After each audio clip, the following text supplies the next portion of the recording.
to have the will to win.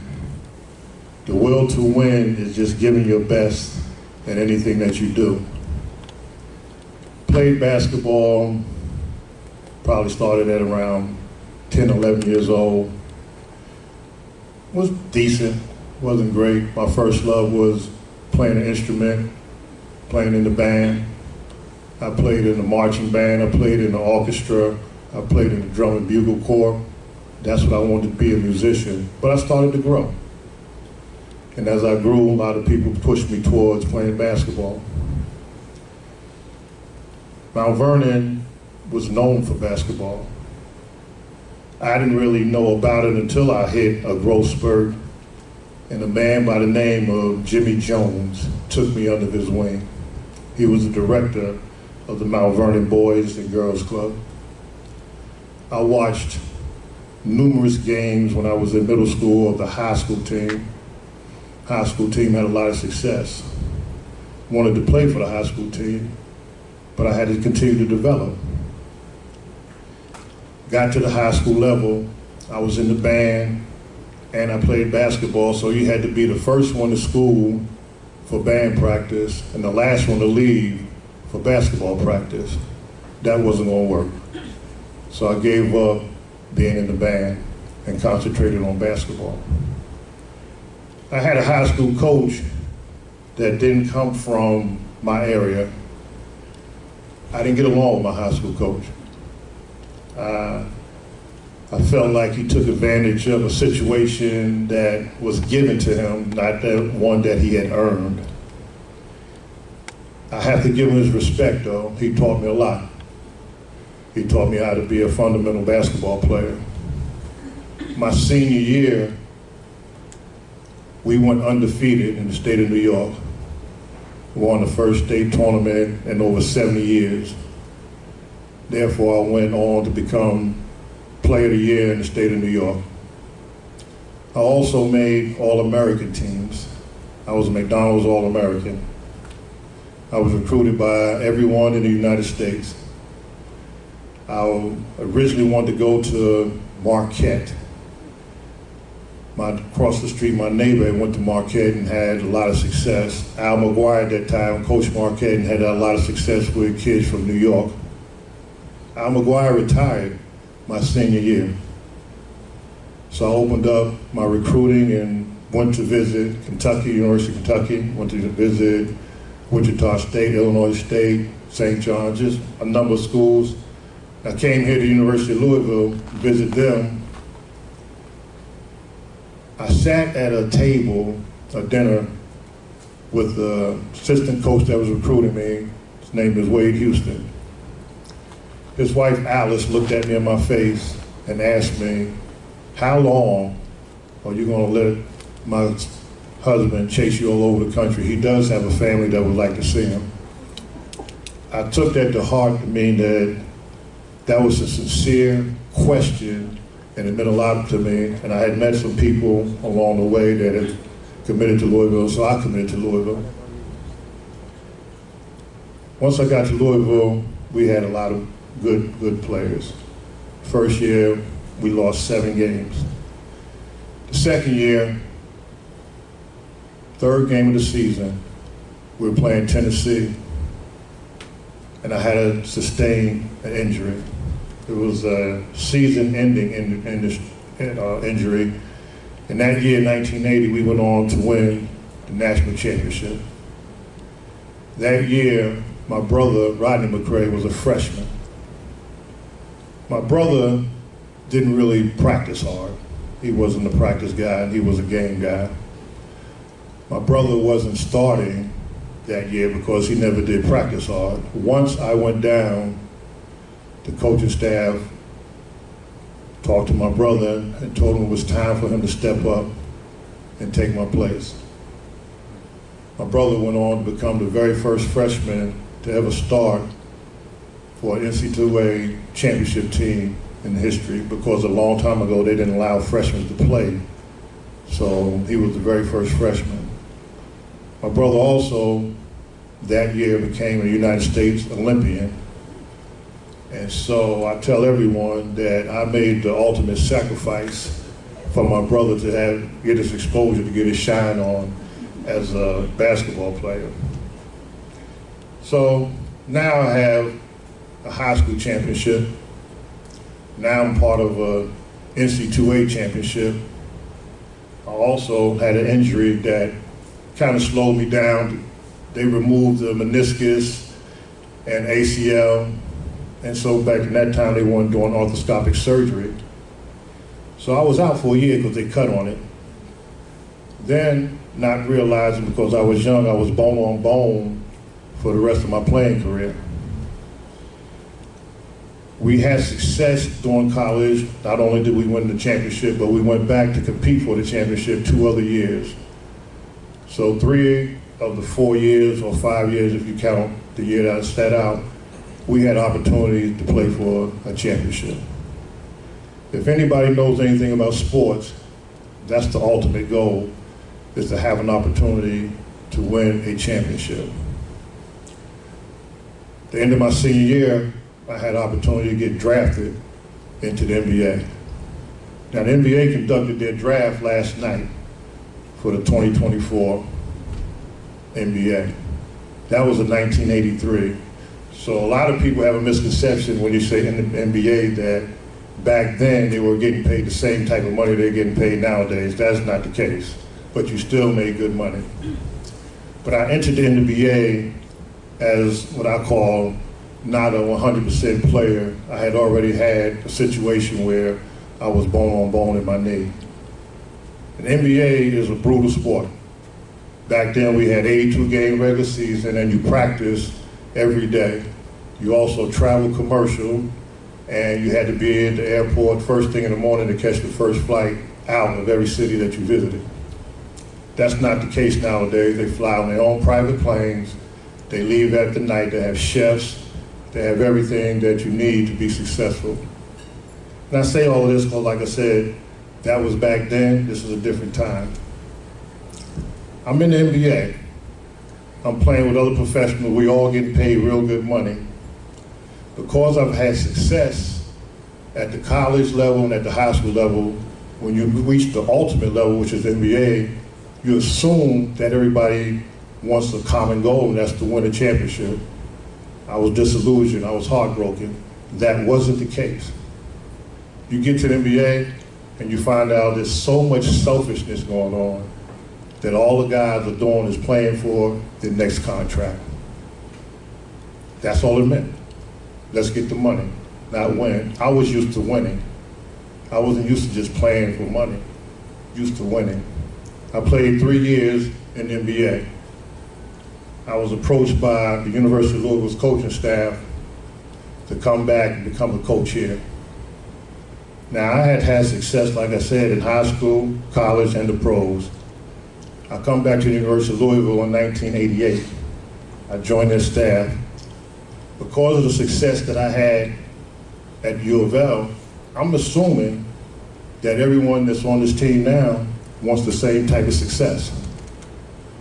Well, I get back and I learn now that because I'm not a participant, now that I am a coach, I have to communicate what it is that they need to do in order to be successful. So now also, I'm developing my own strategy in life, how to win.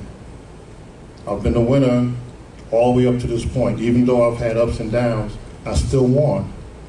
But now I physically can't do it anymore. I don't control what's going on out there on the floor. I got to communicate to other people how to get it done.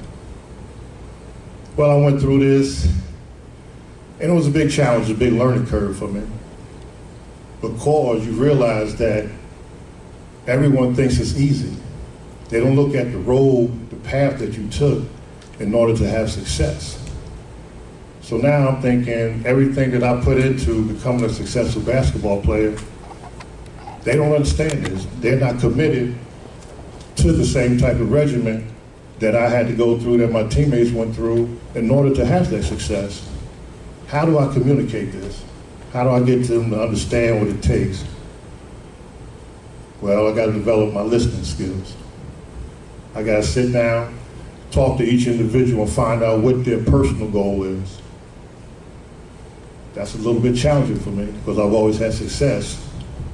But in order to be a successful coach, I got to do this. So you sit down with the players, you talk to them, and you realize, a lot of people not going to make it. Based on the conversations you have with them, you already know. Not going to, that's not going to be good enough.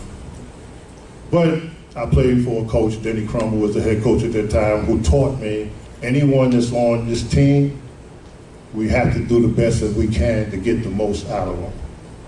So I didn't say that to them. I kept it to myself. I told them how hard they needed to work, what they needed to do in order to be successful. But I looked at the commitment that they made, it wasn't there. So I also wanted to make them understand, because I was taught this, don't let the system use you. You use the system. And too many of us come in with grand ideas, especially African-American boys, that they're going to be the next great one. And the parents believe that also. So now, because I see that they're not going to do that, I got to push them hard to go hard in the classroom. Yes, you had the ability to get to this level as an athlete, but now, you got, in my opinion, they're not going to make it, so now I got to push you. And I got to make you feel and understand, when you leave out of here, you got to have something to lean back on. So now I'm just trying to think, I got to help this kid, this family win. So winning became my mantra. And winning is different for a lot of different people.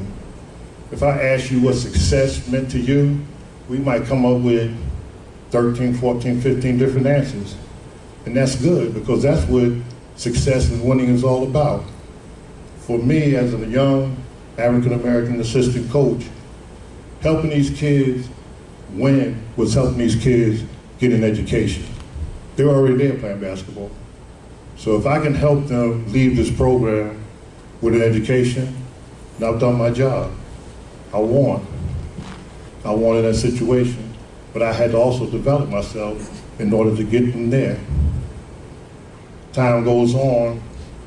I'm at the University of Louisville for 10 years. My head coach at the time, very successful, Hall of Fame coach, won 2 championships, 6 Final Four appearances. He had the formula for success. I had a different mindset.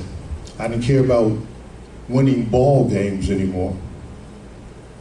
My focus had changed into creating positive, winning black athletes, young men.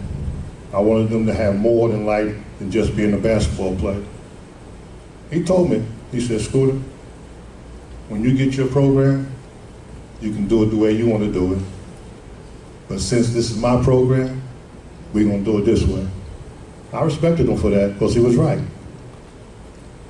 I had, in the back of my mind, knew that I had to do something different in order to be who I wanted to be, in order to teach what I wanted to teach. It still was about winning. I had opportunity to invest in a business. It's called Lazy Boy Furniture Galleries. I did that with a friend and my brother. And anybody that's been in business will tell you, going into business with your friends is a disaster. Well, I looked at it differently. Because of my background in sports, I had been on teams and had team success.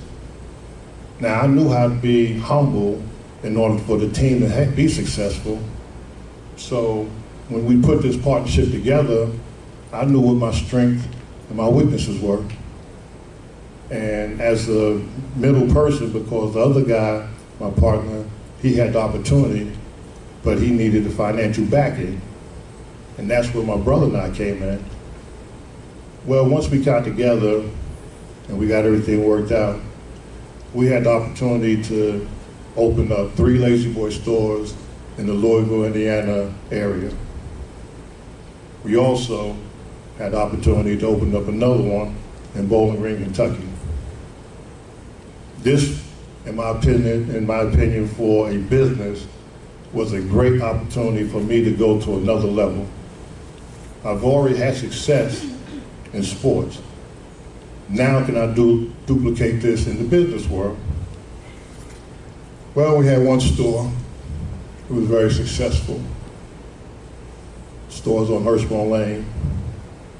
We opened up another store 2 years later in Jeffersonville, Indiana. We opened up another store in Louisville on Outer Loop 2 years after that.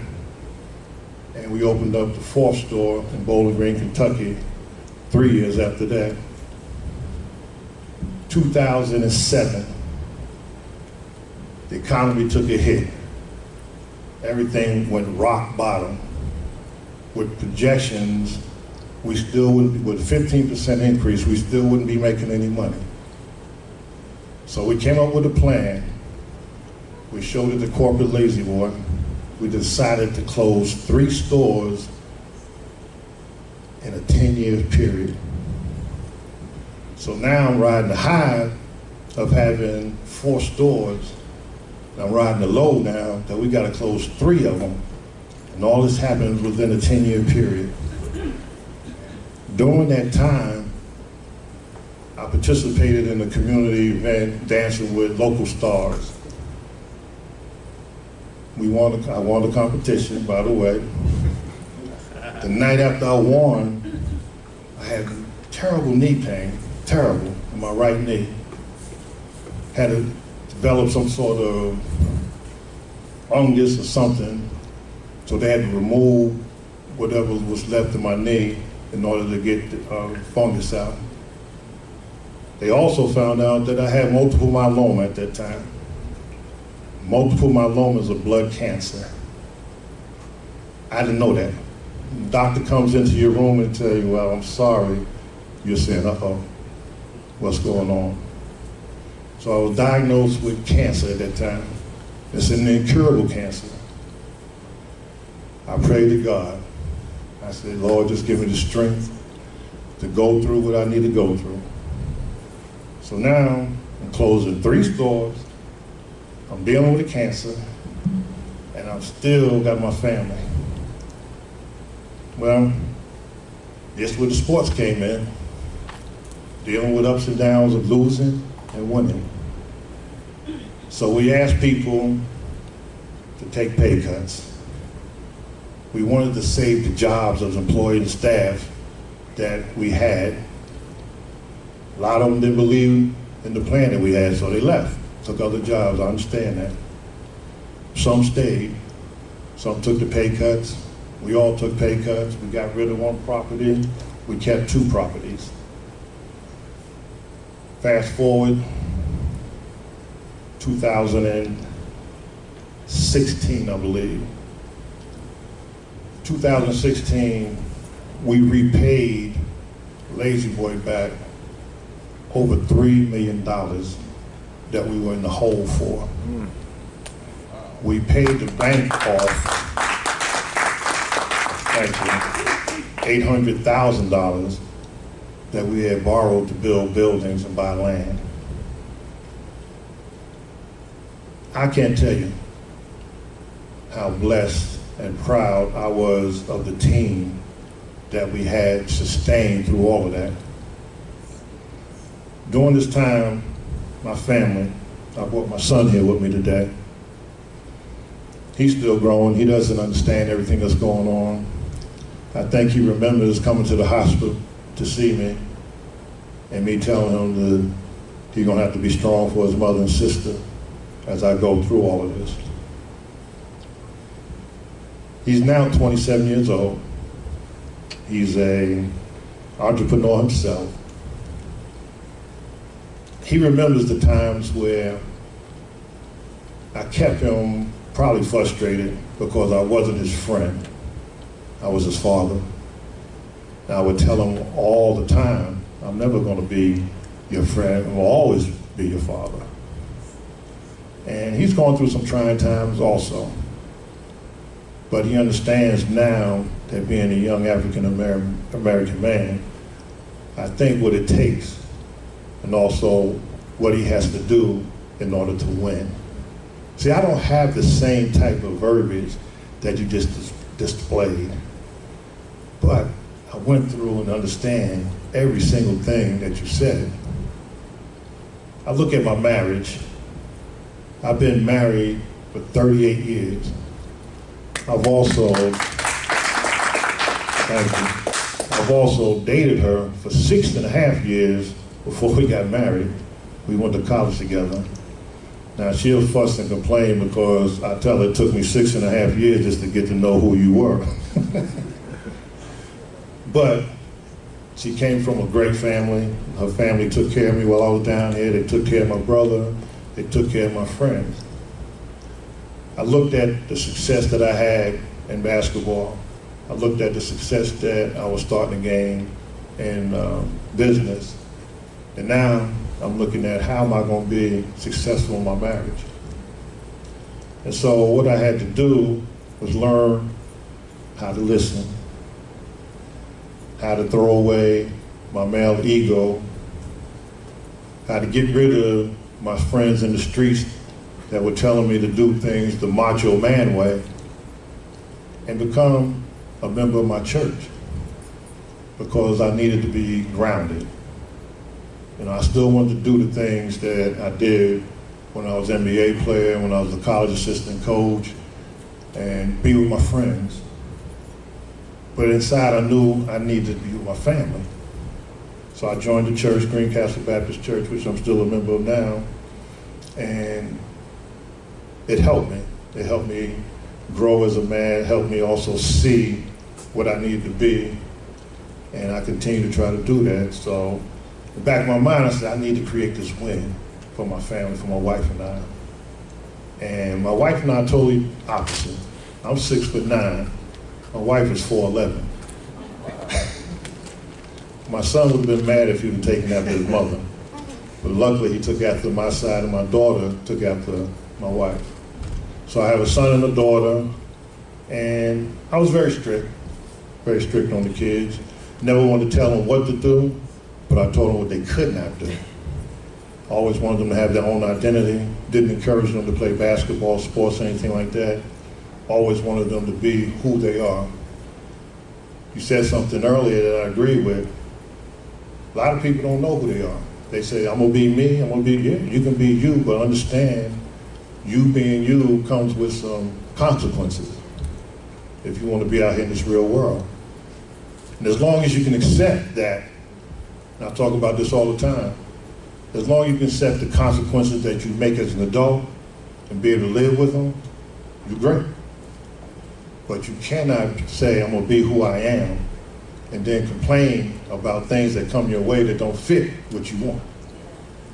So I teach that to my kids, and it took them a while to learn that, but I'm proud to say now that they both get it. They mock me, they tease me all the time. My son says he thought I was mean. He didn't think I didn't care for him or loved him, he just thought I was mean. But now he understands as a 27-year-old black man in this world, in this community, what I was talking about. And I say all of this to say that it still comes down to winning. What does winning mean to you? What type of success are you looking for from your kids, from your spouse, for yourself? That's what winning is. If you can develop a plan for who you are, what you want your life to be, and understand and ride the ups and downs, the waves, you can have wins. You can have wins. And that's what I try to do. I've been very, very fortunate in basketball. Basketball has opened up a lot of doors for me. It also has shown me, though, that I can be more than just a basketball player. And that's important. I met Joseph at a restaurant down the street. He was selling his book, and I was in line. And he started talking to me about the book. I said, nah, you know, I'm all right, I got it. He went on further and told me what he was doing. He said, I have this networking event, would you mind coming and speaking to it? I didn't hesitate. I said, you know what, if I'm in town, I don't have a problem doing it. one of the things that you said, like I said, I wish I could do it with you because you have such a professional presentation. And I live the life that you're talking about in your presentation.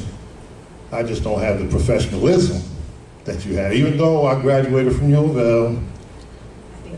And so, but I mean, I told my son, I said, it must be divine intervention because I loved it. I loved it. But I told Joseph, I said, you know, I really go out of my way to try to help young men, especially African-American men, that are trying to do something. And you seem like you want to do something. And I said, if I'm in town, I'm gonna be here.